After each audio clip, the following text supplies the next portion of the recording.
Hi, my name's Phil. I like talking about politics, and in this video, with election fever in the air, I'd like to take a look at some polling and polling analysis that was done some time ago, but it considered different scenarios where various political parties might work together or not work together to beat the first past the post trap that has long kept the Tories in power in this country. But first, if you'd like to be notified of daily news and politics, please subscribe to the channel and click the bell notification icon. So when I was young, there was a lot of talk of beating the Arsenal offside trap in football. But in politics, we're now talking about beating the first past the post trap. The problem has been, throughout my life really, and way beyond, that the Conservatives can rely upon the right-wing vote and so campaign hard for the votes in the centre. They also have the funds to do so because although they pitch to the centre, they govern for the right. Other parties also campaign for the centre as well. That's assuming they want to win, that is. But they also have to battle for votes on the left as well. You know, Labour, the SNP, Plaid, Lib Dems, Greens, all have significant crossover with themselves in terms of target voters. More often than not, that means we end up with a Conservative government because in constituency after constituency, you'll have a load of people voting Labour, then you'll have some voting Lib Dems, some voting Green. Maybe in Wales, some voting Plaid, maybe in Scotland, some voting SNP, and so on and so on and so on.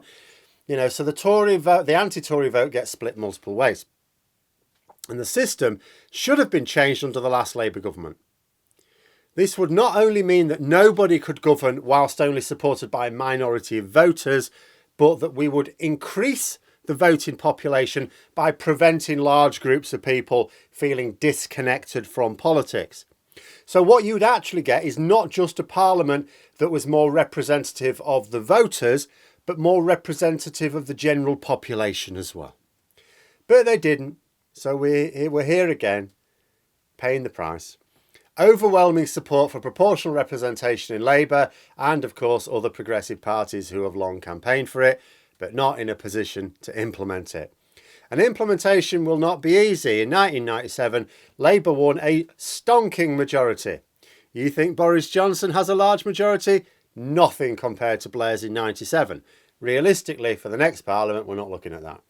I think we're probably looking at a minority Labour government with support from other parties.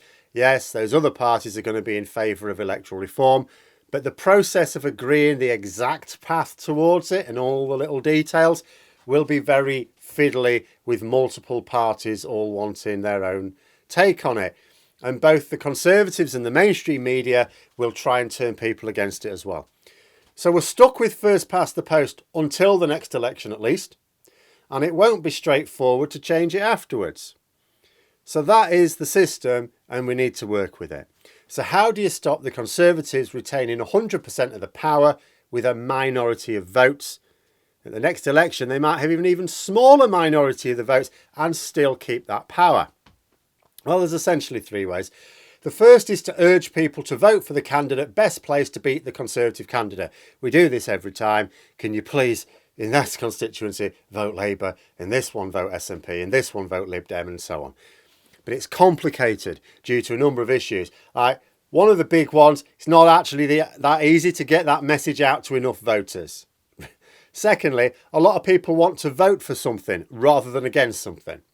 It's not how democracy works, especially under first past the post. I keep saying democracy isn't about what you want, it's about what you least oppose. But people are not in tune with the realities of voting, which in itself tells you that our system's rubbish. If people can't use their vote intuitively to get what they want, then the system is not fit for purpose. So although you can get some traction from spreading the word to vote tactically, a strategy that involves trying to change the voting behaviour of millions of people, it's got a very low chance of success. The second method is to do what Labour and the Lib Dems have been doing of late and intend to do in the future. That is to not put a lot of effort into campaigning in seats where another anti-Tory candidate has the best chance. Have a show, put up a candidate, but don't work your socks off. Give the credible candidate a clear run. Now, we saw this in a few Westminster by-elections last year, as well as various local elections. We're seeing it with some of the local elections tomorrow as well. Obvious downside is that there are people who will vote for their party because that's just what they do, even if it's got no chance. But if that party wasn't standing, now some of them wouldn't vote for anyone, but some of them might vote for the main anti-Tory candidates. You could funnel a few extra votes their way, and in a tight contest, some think that could win you a few extra seats. But the third method is to go further and stand candidates down. The theory is that this funnels the anti-Tory votes into a single candidate. Now, there are problems, but I'm not going to go into them here because that's a video of all its own. In fact, it's a video I've done, so I'll just link that in the description below. I think most of it still stands.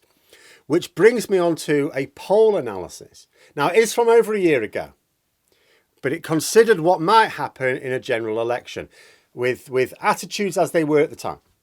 Now, if certain alliances were and were not put into action, and by alliance we mean like the Brexit Party formed with the Conservatives at the last election, it wasn't a formal pact and it wasn't in any way reciprocal, but the Brexit Party stood down candidates in seats that the Conservatives won in 2017.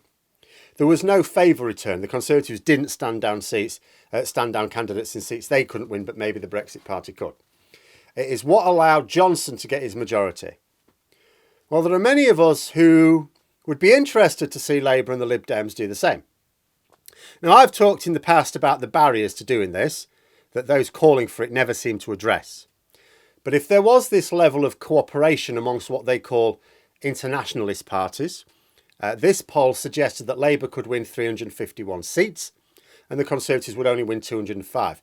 It would be almost a complete reversal of the situation from 2019. Labour wouldn't have quite as big a majority as the Conservatives have now. It'd be round about the same though. It's only a few seats in it. Now, usual caveats when you look at any polls, whether it's from now or a year ago, whatever. First of all, campaigns always change the polling figures. If campaigning didn't affect voters' attitudes, people wouldn't spend so much money on it. And let's be honest, the Conservatives have the most money to spend and traditionally have the most focused campaigns as well. In addition, it's making certain assumptions about voter behaviour in the event of candidates being stood down to help better placed anti-Tory candidates. The assumptions will be largely guesswork because there isn't really a lot of field work in terms of how it works in practice because it's not done in practice. Finally, I think things could change a lot if Boris Johnson were replaced.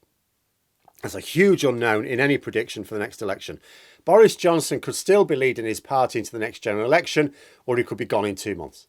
We don't know. If he does go, we also don't know if the Tories will elect a leader with some credibility, or one of Johnson's vacuous cabinet ministers and it all goes wrong again. But it's interesting nonetheless. Other scenarios raised didn't work out well for Labour. The best one there was where there were no electoral pacts anywhere. That would put the Conservatives basically 1 seat more than Labour. Could mean a Labour government because the Conservatives have shit the bed with the other parties, except for the DUP, but that's an on and off, on again, on off again thing. And they won't have the numbers to help out, unlike in 2017 anyway. But it would be very messy. You know, with an outcome like that, I would spend the next few years looking nervously at the prospects of the government maybe being too weak to get a lot done, and the Conservatives coming back strongly to win the following election for another 15 years in power. If the Reform Party, which is what the Brexit Party became, stood candidates down for the Conservatives again, and anti-Tory parties didn't cooperate, it predicts the Conservatives getting enough to form a weak government. Just about. Although this would be better than the situation now, it would still be terrible news. Now, here's where I have renewed interest. Because like I say, this isn't up-to-date polling. It's polling from a long time ago, January 2021. Now, at the time, Labour and the Conservatives were pretty close. Labour were just slightly... Well, actually, I think they just lost their lead at about this time. But they were pretty much neck and neck. Labour had been ahead a bit. The Conservatives were about to get their vaccine boost, if you'll pardon the pun. Well, now Labour have a significant, far from comfortable, but a significant lead. A lead that goes up and down, yes, but has been maintained for nearly half a year now. Now, the reason I bring this up, it's not a call for anti-Tory parties to stand candidates down for each other, because that's not happening. I suspect that those calling for such a policy know it's not happening either and know it's not credible, which is why they seemingly refuse to discuss the problems in doing so. I think they think it's more sensible to behave as if Starmer and Davey are turning down a golden opportunity to win a load of seats as part of some weird bet. an illogical position for otherwise well-meaning people. The reason I bring it up is because it would shift the calculations for all scenarios. In fact, the current polling would shift the scenarios with the least cooperation by the most.